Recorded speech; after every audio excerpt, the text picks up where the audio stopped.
इथे Just wait.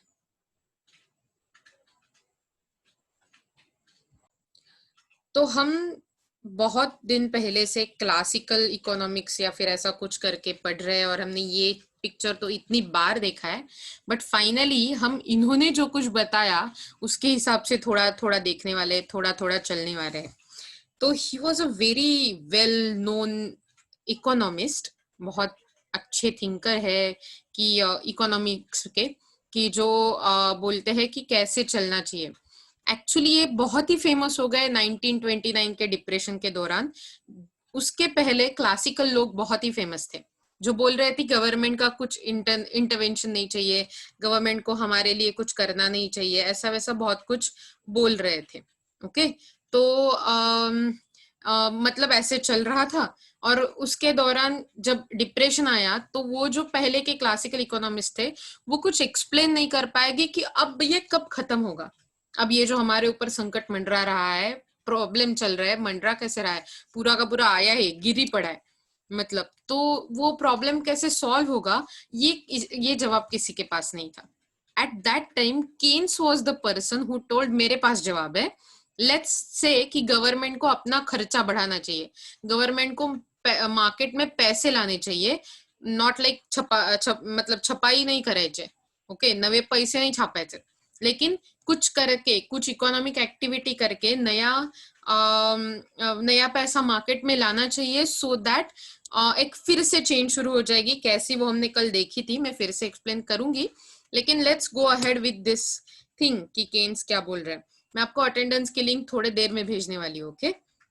अब इसके बाद हम केन्स का छोटू सा इंट्रोडक्शन देखते हैं, क्योंकि हम केनेशियन इकोनॉमिक्स की तरफ पढ़ रहे हैं, क्लासिकल इकोनॉमिक्स से केनेशियन इकोनॉमिक्स की तरफ।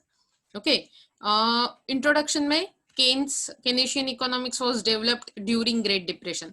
तो बोल तो केन्स रहे थे 1920 से, ओके, लेकिन जब तक उसका वैल्यू लोगों के समझ में आया 1930 हुआ था।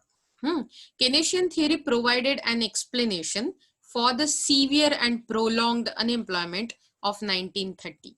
तो हमने देखा था डिप्रेशन के दौरान बहुत सारे बिजनेसेस बंद हो चुके थे, बैंक भी बैंकरप्ट हुए थे, तो बहुत लोगों की जॉब चली गई थी, अनएम्प्लॉयमेंट बहुत फैला था। और उस टाइम में क्या हुआ था, वो अनएम्प्लॉयमेंट का, वो सीवियर अनएम्प्लॉयमेंट का मतलब जैसे कि लोग घर में ही बैठे हैं, लोगों के, लाखों लोगों के, करोड़ों लोगों के जॉब चले गए हैं। और इस टाइम में केन्स के पास जवाब था कि नहीं, मैं कुछ कर सकता हूँ, हम कुछ कर सकते हैं। ऐसा नहीं है कि हमें इकोनॉमी को खुद के ऊपर सॉल्व करने के लिए रखना है, वो अपने से ठीक नहीं होगी, होगी तो जल्दी नहीं होगी, हमें अभी के लिए सॉल्यूशन चाहिए। Keynes argued that wages and prices were highly inflexible. उस टाइम केन्स ने बताया कि जैसे क्लासिकल लोग बता रहे हैं कि प्राइजेस एंड वेजेस, मतलब लोगों को जो सैलरी मिल रही है वो बहुत ही फ्लेक्सिबल है, कम कर दो तो भी अनएम्प्लॉयमेंट नहीं होगा, या फिर ज्यादा बढ़ाओ तो अनएम्प्लॉयमेंट बढ़ेगा नहीं, it will be at full employment only at every time.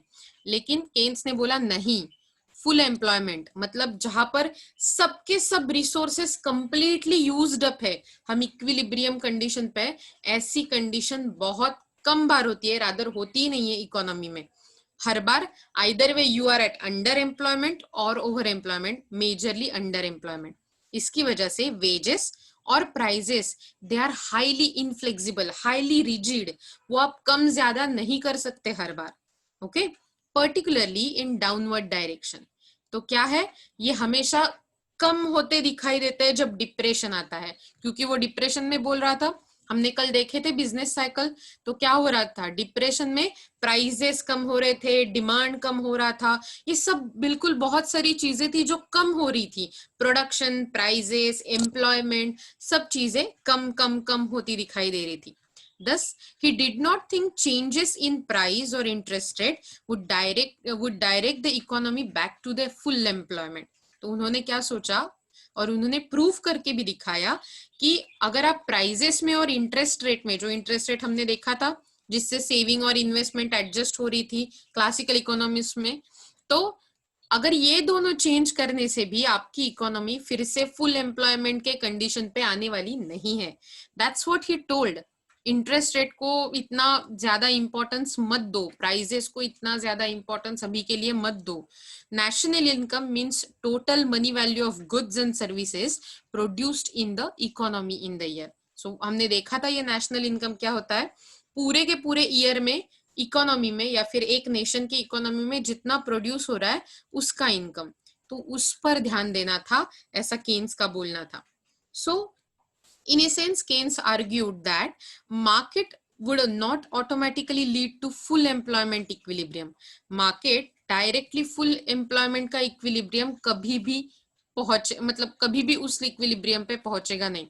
आपको फिर से एक बार फुल एम्प्लॉयमेंट के बारे में बताते हैं। ओके, फुल एम्प्लॉयमेंट मतलब जो भी आपके फैक्टर ऑफ प्रोडक्शन है, that is land, labour, capital और एंटरप्रेन्योरशिप, ये चारों भी आपके जो फैक्टर्स है वो चारों फैक्टर ऑप्टिमली मतलब ज्यादा से ज्यादा मैक्सिमम तरीके से जब यूज होते रहते हैं और इकोनॉमी एक स्टेबिलिटी के कंडीशन पे, उसको बोलते हैं फुल इक्विलिब्रियम। अब केन्स ने क्या बोला, ऐसा हो ही नहीं सकता इकोनॉमी में कि स्टेबिलिटी हो। Economy is a very dynamic concept और वहां पर स्टेबिलिटी होने की बहुत कम गुंजाइश है।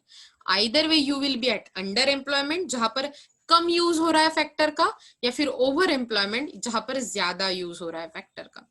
आपको समझ में आ रहा है ये कंसेप्ट फुल एम्प्लॉयमेंट का क्या है, जो क्लासिकल लोगों ने बताया था, और केन्स ने बोला कि फुल एम्प्लॉयमेंट ऐसे ही हमें मार्केट में नहीं मिलती।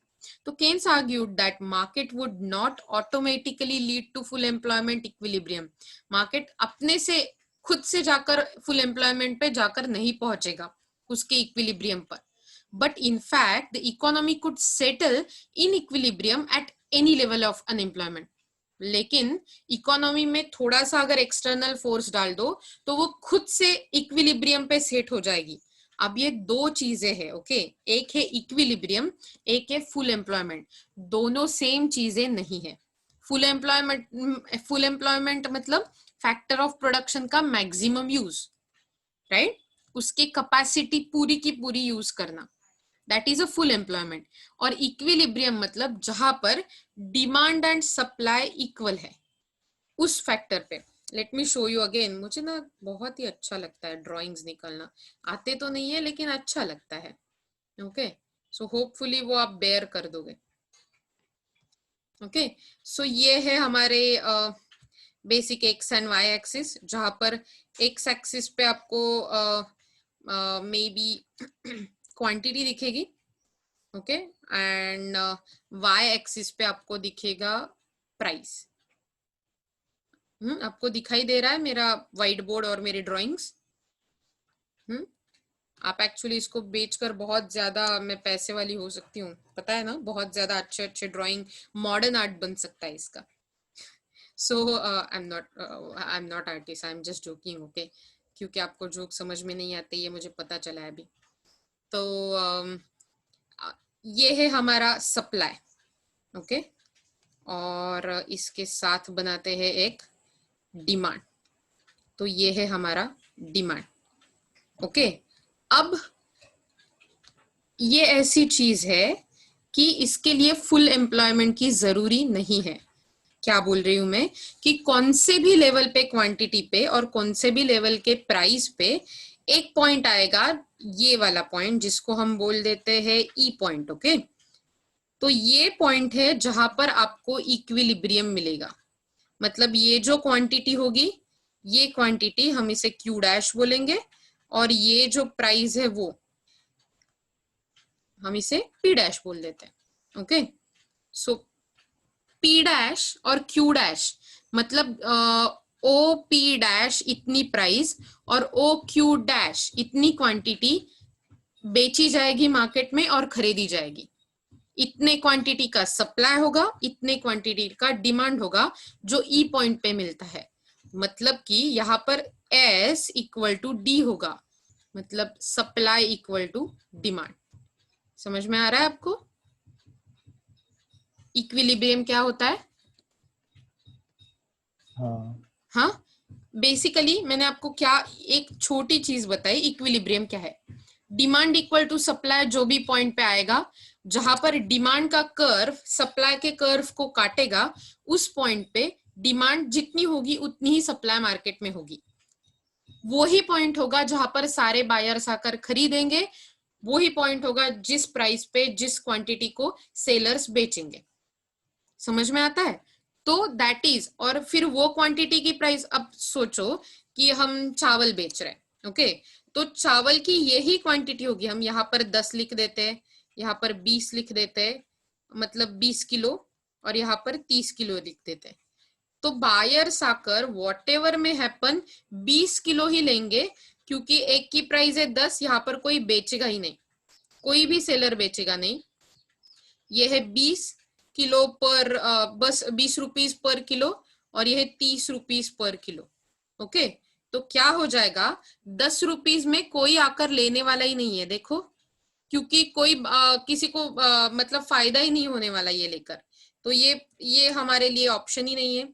30 रुपीज में अगर आपको लेना है तो देखो, इसमें इतनी सारी डिमांड होगी, यहाँ पर जितनी डिमांड हमें दिख रही है, ओके, ये क्वांटिटी की डिमांड, लेकिन इसमें सप्लाई कितना होगा, सिर्फ यहाँ। समझ में आ रहा है आपको? यहाँ पर गैप बनती जाती है, मतलब 30 रुपए पे शायद सप्लाई ज्यादा होगा इतने क्वांटिटी का, देखो 30 पे 30 किलो का होगा, लेकिन डिमांड कितनी होगी, 15, 10, 20 के बीच में जितनी होगी उतनी। मतलब यहाँ पर आप अगर देखोगे तो ये मैं जो सब आपको पॉइंट दिखाई दे रही हूँ, ये तो जब भी आप सिर्फ 20-20 वाला पॉइंट छोड़कर बाकी सब पॉइंट देखेंगे कहीं पे भी सप्लाई और डिमांड के ग्राफ पर, तो आपको ये समझ में आएगा कि एक्चुअली कोई भी आइदर वेज बेचेगा नहीं, खरीदेगा नहीं।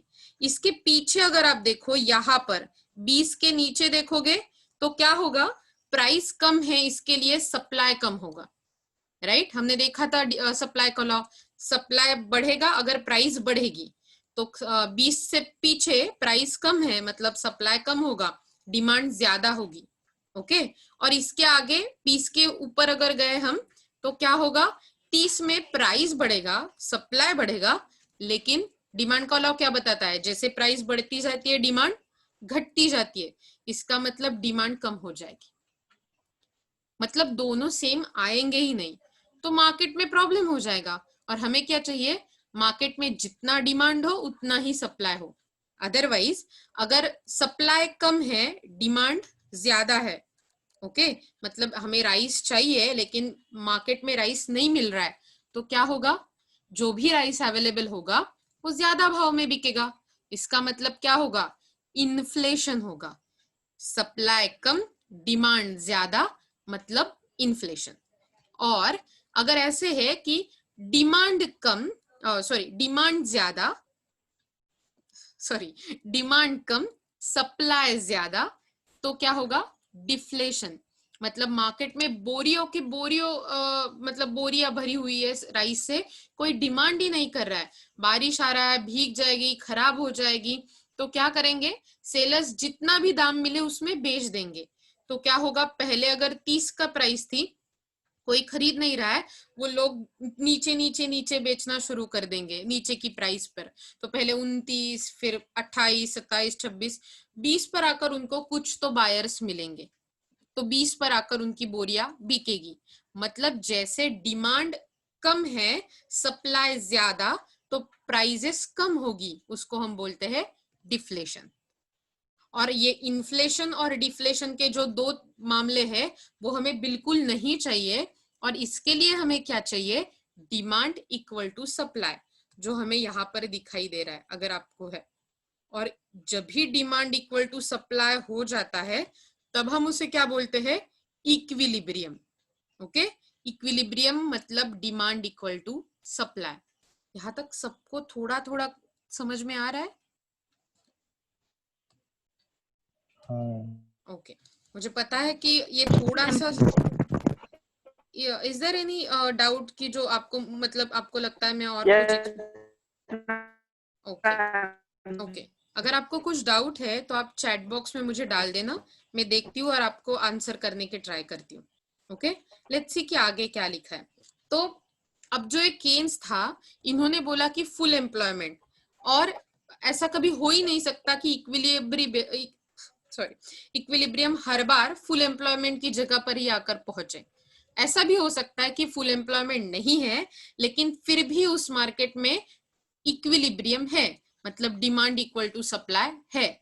शायद फैक्टर्स ऑफ प्रोडक्शन यहाँ वहां यूज हो रहे हो, फुल कैपेसिटी पे यूज नहीं हो रहे हो, फिर भी मार्केट में इक्विलिब्रियम हो सकता है, ऐसे केन्स ने बताना शुरू कर दिया और प्रूव भी किया। Okay, so Keynesian believe that Keynesians beliefs that can be illustrated in terms of circular flow of income। हमने देखा था राइट, वो सर्कुलर फ्लो ऑफ इनकम, कैसे कैसे पैसा कहाँ पर जाता है, हाउस होल्ड से फर्म्स में कैसे जाता है वो। If there was a disequilibrium between leakages and injections, मतलब पैसे जाना पैसे देना, दैट इज इंजेक्शन, लीकेज मतलब पैसे बाहर आ जाना, वो फ्लो के। ओके, सो अगर वहां पर डिसइक्विलिब्रियम भी है, then classical economists believe that prices would adjust to restore the equilibrium। prices खुद से adjust हो जाएंगे मार्केट में, फ्लो फिर से ठीक हो जाएगा, ऐसे क्लासिकल लोग मानते थे। ओके, लेकिन Keynes however believed that the level of output, in other words national income, would adjust। Keynes ने बोला नहीं नहीं, प्राइजेस नहीं एडजस्ट होंगे, लेवल ऑफ आउटपुट उसके हिसाब से एडजस्ट होगा। तो मतलब लोग प्राइजेस के बारे में कुछ एडजस्टमेंट नहीं करेंगे, राइस उतने ही प्राइस को बिकेगा ज्यादा से ज्यादा, लेकिन कितना राइस प्रोवाइड करना है मार्केट में ये प्रोड्यूसर सोचेगा और उसके हिसाब से ही प्रोड्यूस देगा। मतलब अगर रेनकोट्स लेने हैं आपको और आपको पता चल रहा है कि रेनकोट्स की प्राइस जैसे ही जून आता है, मई जून बहुत बढ़ती है, अगर आप दिसंबर में लेने जाओ रेनकोट तो क्या उसकी प्राइस उतनी रहती है? नहीं, शायद कम हो जाती है। तो मतलब प्रोड्यूसर सोचते हैं कि अभी मुझे कितने प्रोवाइड करने हैं। दिसंबर में क्या हम दुकान में देखते हैं बहुत सारे रेनकोट्स? नहीं, तब तो स्वेटर्स देखते हैं। तो मतलब प्रोड्यूसर एडजस्ट कर लेता है अपना आउटपुट, प्रोडक्शन, और जितना आउटपुट होता है उतना ही हमें इनकम मिलता है, राइट। मतलब नेशनल इनकम भी सभी के सभी, नेशनल इनकम मतलब जो भी नेशनल प्रोडक्शन हुआ, पूरे कंट्री का प्रोडक्शन हुआ, उससे जो इनकम मिला, that is called national income. तो वो नेशनल इनकम सेट हो जाएगा, ना कि आपकी प्राइजेस इनफ्लेक्सिबल रहेगी। That's why we have to see the Keynesian model, एक थोड़ा सा एडवांस मॉडल। तो जैसे कि पहले हम सोचते थे कि पृथ्वी मतलब आप हमारी अर्थ, राइट, वो बहुत ही फ्लैट है, इट्स नॉट अ सर्क्यूलर।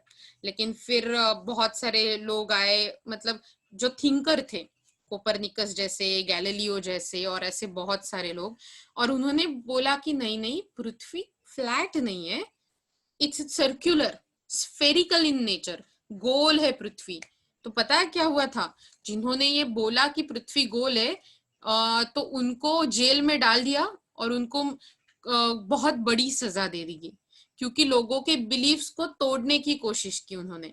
और सिंपली यही हुआ, नॉट दैट केन्स को कुछ प्रॉब्लम हुआ, लेकिन केन्स के मॉडल ने एकदम सा रिवोल्यूशनाइज किया। और वैसे ही हुआ, जब से पृथ्वी गोल है ये समझ में आया, तो पता है आपको, सिर्फ इसके ऊपर बिलीव करके वास्को डी गामा और उसके बाद कोलंबस, मतलब उसके पहले कोलंबस भारत को खोजने के लिए चल पड़े थे। तो वो आई थिंक स्पेन या इटली से कोलंबस चल पड़े थे, और उन्होंने इससे सोचा कि अगर पृथ्वी गोल है तो वो ऐसे ऐसे घूमकर फिर से कहीं जगह इंडिया पे पहुंच जाएंगे अपने बोट में। तो उन्होंने सोचा ही नहीं था कि बीच में अमेरिका आ जाएगा। तो जब वो स्पेन से निकलकर इटली तक आ गए, तो क्या हुआ, बेसिकली वो अमेरिका की जो लैंड थी तो उसको इंडियन ही समझ बैठे। वहां के जो नेटिव्स थे, मतलब खुद के ओरिजिनल रहने वाले, उनको भी रेड इंडियन करके नाम दिया गया, इंडियंस भी बोलते थे उनको। तो वो कोलंबस को तो लगा अरे हम इंडिया ही पहुंच गए, जब अमेरिका पहुंच गए तो अमेरिका की discovery was an accident actually. तो वैसे ही हुआ कि, लेकिन उसके बाद बहुत सारे लोगों ने ये ठान ली कि अरे हम सर्कुलर मोशन में जाएंगे तो इंडिया या फिर एशियन कंट्रीज में पहुंच जाएंगे, जो बहुत ही पैसे वाली कंट्रीज थी। आपको पता है राइट, इंडिया से सोने का धुआं निकलता था, ऐसे बोलते थे, वो जहां डाल डाल पर सोने की चिड़िया करती है बसेरा। मतलब इतने पैसे थे हमारे पास। की चिड़िया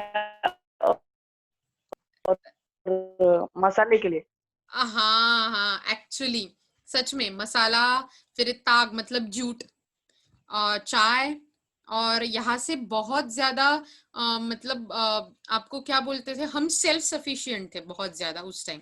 टेक्नोलॉजी इतनी नहीं थी, बहुत ज्यादा इन्वेंशन नहीं हुआ था, हम सेल्फ सफिशिएंट थे। तो सिंपली हमारा हमारा खुद का चल रहा था हमारे हमारे राज्य में, क्योंकि बहुत छोटे छोटे बहुत सारे राज्य थे।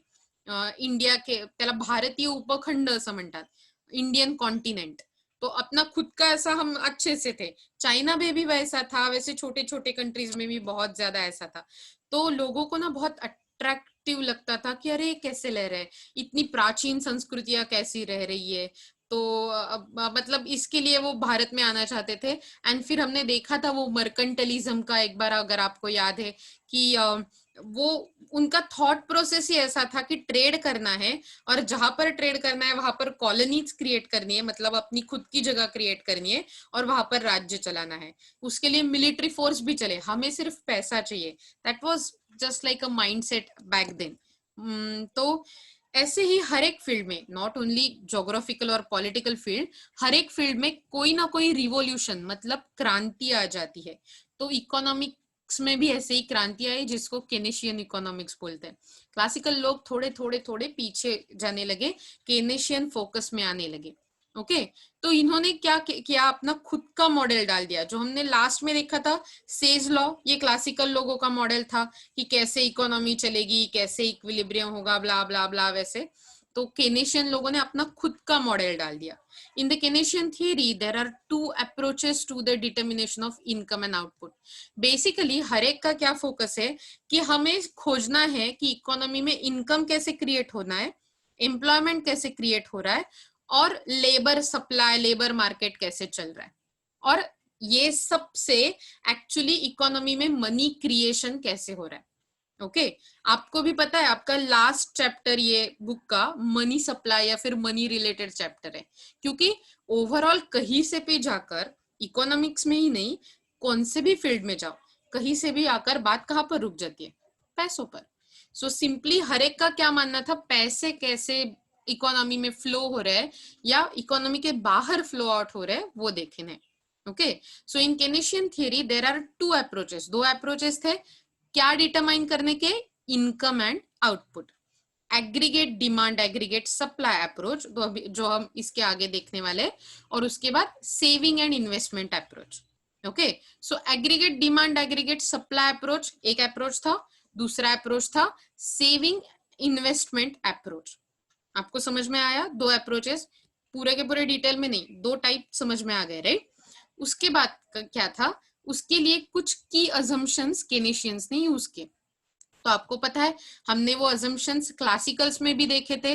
कुछ अजम्पशंस जैसे फुल एम्प्लॉयमेंट होगा, फ्री इकोनॉमी होगी, फ्री मार्केट होगी, क्लोज्ड इकोनॉमी होगी, मतलब ट्रेड ज्यादा नहीं होगा, सेविंग इक्वल टू इन्वेस्टमेंट होगा। ये सब हमने चीजें देखी थी अगर आपको याद है, राइट।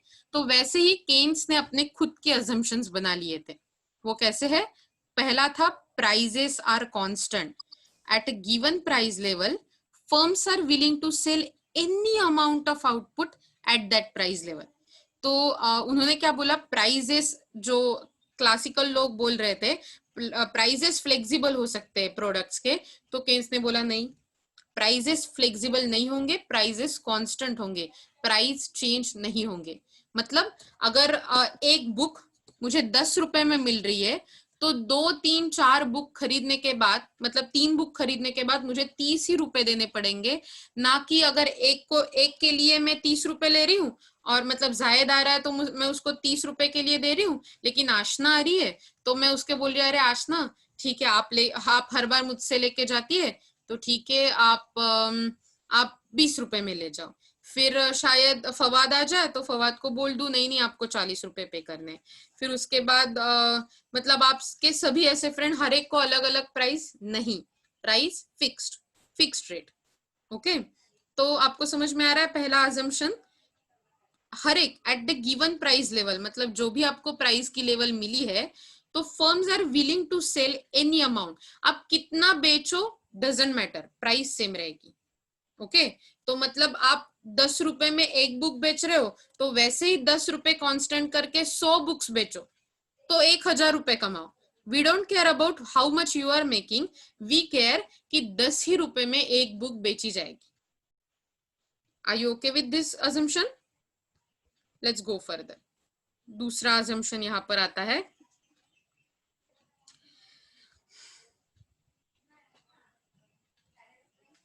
Just wait. ओके, ये हिलाना पड़ेगा हमें.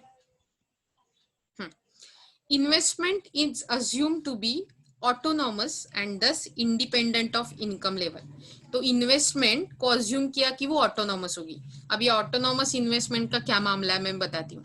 ऑटोनॉमस इन्वेस्टमेंट क्यों होता है? बिजनेस बढ़ाने के लिए, राइट? मतलब बिजनेस को पैसा प्रोवाइड करना, दैट इज इन्वेस्टमेंट. अब ये इन्वेस्टमेंट ऑटोनॉमस मतलब खुद से क्रिएट हो रहा है. ऑटोनॉमस मतलब अंदर के अंदर बन रहा है और इसको कोई एक्चुअली जाकर इन्वेस्टमेंट का नाम नहीं दे रहा है, अपने आप ये क्रिएट होता जा रहा है. और दिस इज अनअवॉइडेबल. मतलब आप बोले भी कि हम इन्वेस्टमेंट नहीं करेंगे तो भी वो रुकेगा नहीं. अब ऐसे कैसे हो सकता है? ऐसा क्वेश्चन आना चाहिए. तो ऑटोनॉमस इन्वेस्टमेंट मतलब आपके कंट्री में, आपके बिजनेस में, आपके सेक्टर में जो भी इन्वेस्टमेंट चलता है क्योंकि टेक्नोलॉजिकल एडवांसमेंट होता है. रिमेंबर कि पहले हम एक छोटे छोटे नोकिया वाले फोन यूज करते थे, ब्लैक एंड व्हाइट, वो स्नेक वाला गेम रहता था. तो वो हम 5, 6, 3, 2 मतलब वो कीपैड था तो उसके हिसाब से वो स्नेक वाला गेम खेलते थे, अगर आपको याद है. उसके बाद उसमें कलर्स आ गए लेकिन फोन छोटा ही रह गया. उसके बाद वो बड़े बड़े वाले चाइनीज पीसेस भी आए थे. एक फ्लिप फोन करके आता था, वो ऊपर नीचे हम ऐसा फ्लिप कर सकते थे. और उसके बाद आज के स्मार्टफोन्स आए और स्मार्टफोन्स में भी कितने ज्यादा वेरिएशन है. मतलब सैमसंग के है, फिर एमआई, माइक्रोमैक्स, आईफोन तो मैं बात भी नहीं करने वाली हूँ क्या आईफोन के बारे में. तो ये सब चीजें टेक्नोलॉजिकल एडवांसमेंट है. तो जैसे कि फोन सबके पास है, पहले तो हमारे पास लैंडलाइन भी था, उसके पहले हम चिट्ठियां लिखा करते थे, तार मतलब टेलीग्राम भेजा करते थे. ओके, आपको पता है रे टेलीग्राम के बारे में? अभी वो बंद हो चुका है पोस्ट ऑफिस में. लेकिन ऐसा होता था कि आपको जो भी मैसेज भेजना है वो छोटे से तार में लिखना पड़ता था क्योंकि हर एक लेटर के पैसे रहते थे. तो अगर मुझे बोलना है कम फास्ट या फिर कम टू टाउन, मतलब मुंबई के किसी पर्सन को मुझे बोलना है तो मैं सिर्फ इतना ही बोलूंगी, क्यों क्यों कुछ वजह नहीं, गांव में आना, या फिर कम होम.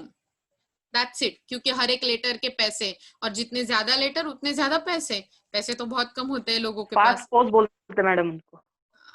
या नो, फास्ट पोस्ट या फिर फास्ट पोस्ट के बारे में बात कर रहे हो? That is different, that's a speed post, right? ये अलग चीज है. ये 10 लाइक आप जो भी मैसेज टाइप कर रहे हो ना वो तार पे, वो उनके यहाँ फ्रीक्वेंसी के, मतलब जैसे रेडियो की फ्रीक्वेंसी रहती है ना, वैसे फ्रीक्वेंसी में पहुंच जाता है.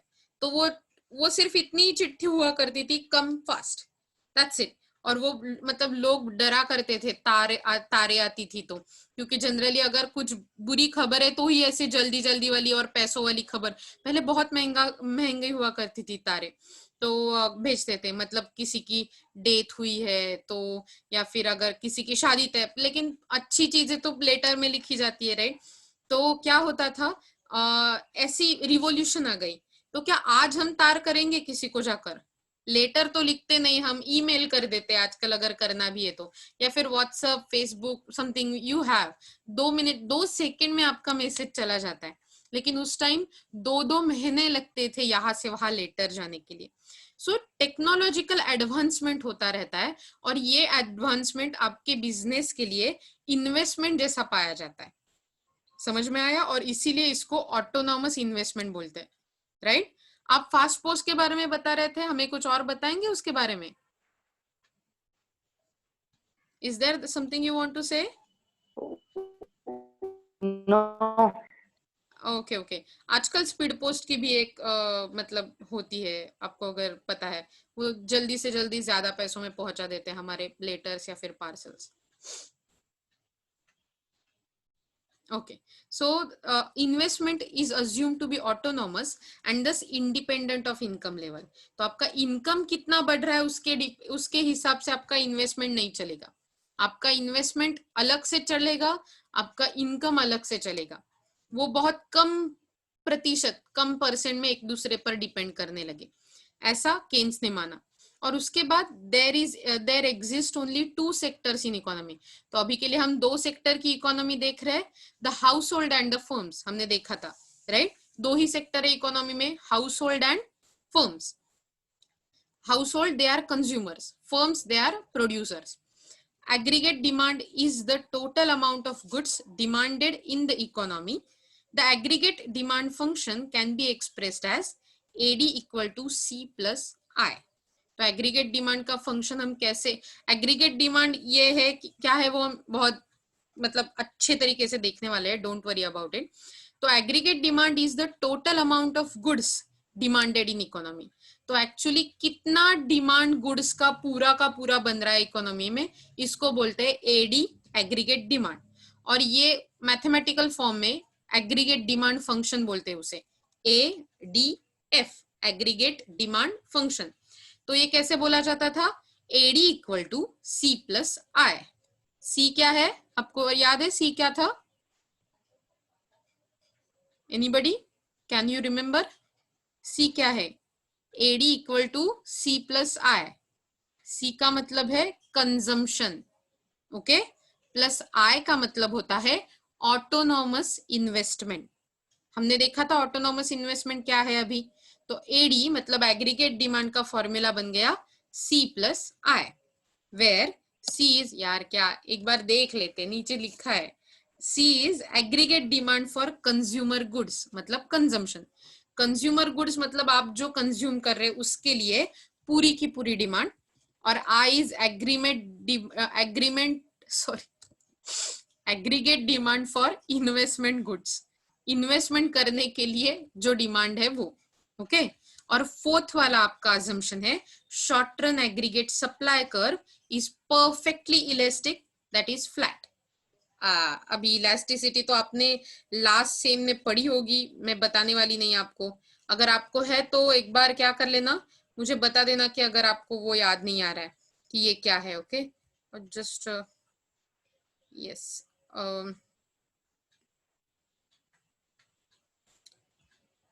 फ्लैट क्या हो जाता है वो मैं दिखा देती हूँ, okay.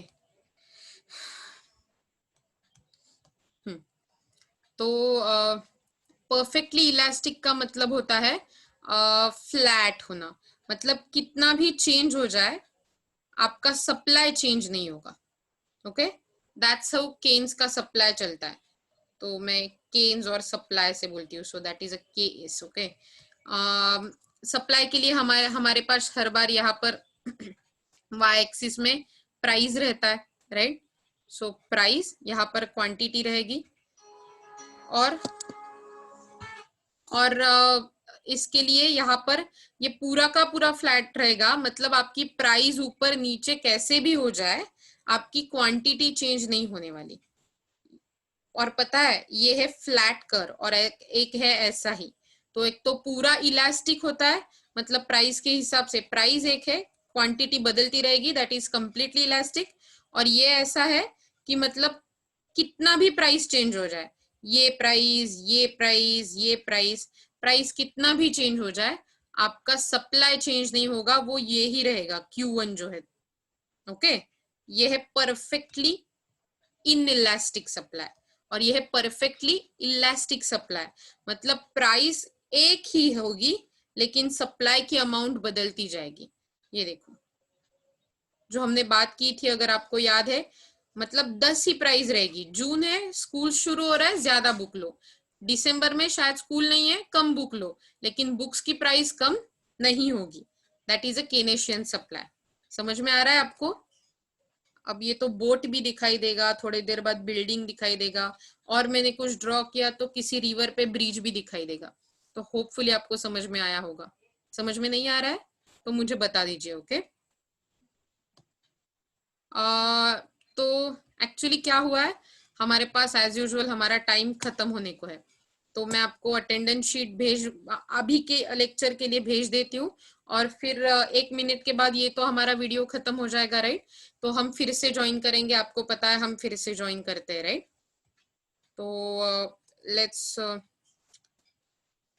Join it, just give me moment, मैं आपके लिए लिंक दे देती हूँ।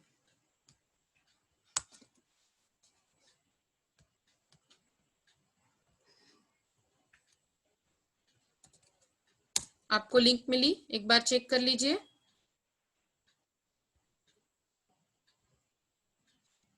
पीपल्स, लिंक मिली क्या आपको?